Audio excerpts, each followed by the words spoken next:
తర్వాత ఐఐటీలో చదివి అమెరికా వెళ్ళి ఇంటర్వ్యూ సిస్కో కంపెనీలో 12 సంవత్సరాలు చేసి తను ఎక్కడైతే పుట్టాడో ఏ కుటుంబంలో పుట్టాడో ఆ రైతుకి అవసరమైన అనుకూలమైన ప్లస్ మన ప్రపంచంలో ఫారిన్ టెక్నాలజీ ఇండియాకు రాకుండా మనమే తయారు చేసి మన రైతులకు అనుకూలమైన ప్రొడక్ట్ తయారు చేయాలని ఆయన ఉన్న టోటల్ సాఫ్ట్వేర్ టెక్నాలజీతో ఉపయోగించి అన్ని కంపెనీస్ ప్రపంచంలో ఉండే అన్ని కంపెనీస్ సిటీ లేకపోతే టౌన్లో ఉండే ప్రజలకు ఉపయోగమైతే చేస్తున్నారు. ఎందుకంటే కమర్షియల్గా చేస్తున్నారు. అలా కాకుండా ముఖ్యంగా అన్నదాత రైతులకి చాలా ప్రాబ్లమ్స్ ఉన్నాయి ఈరోజు.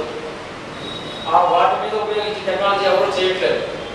ఆయన తన సొంత ఊళ్ళో పుట్టి రైతుల యొక్క బాధలు చూసినాడు కాబట్టి 12 సంవత్సరాలు అమెరికాలో పెద్ద పెద్ద కంపెనీలు చేసి కూడా ఆ టెక్నాలజీని తీసుకొని వచ్చి అది సిటీకి కమర్షియల్ కాకుండా రైతుకు ఉపయోగపడాలని ఆయన ఓన్గా కష్టపడి చేసిన ప్రోడక్ట్ ఇది. సో నేను కోరమండలంలో 12 సంవత్సరాలు నేను మార్కెటింగ్లో చేశాను. నేను ఆంధ్రప్రదేశ్ అంతా తిరిగాను.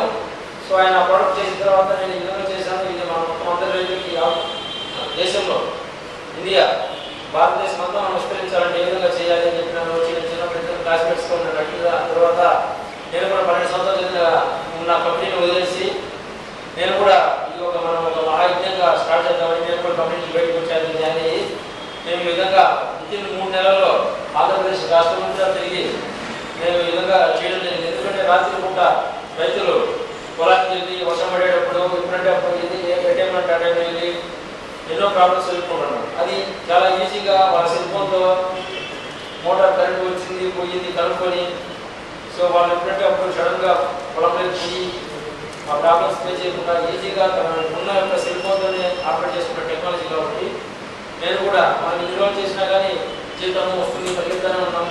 లైఫ్లో మనం కూడా ఒక ఏదో చేయాలనే ఉద్దేశంతో నేను ఇమీడియట్గా కంపెనీ వదిలి నేను ఈ విధంగా రావడం జరిగింది. ఈరోజు వితిన్ 7 నెలల్లో మనం రాష్ట్రం అంతటా మొత్తం 100 మంది ట్రైనర్లు అపాయింట్ చేయడం జరిగింది. సో ఇప్పుడు దాకా 2000 మంది ఫార్మర్స్కి ఇది చేరుకోవడం జరిగింది.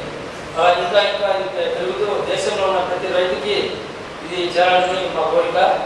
సో దానికి మీ యొక్క అందరి సహకారం అవసరము. సో ఇప్పుడు మీకు మన CEO గారు మాట్లాడతారు, జీవాస్ రెడ్డి గారు.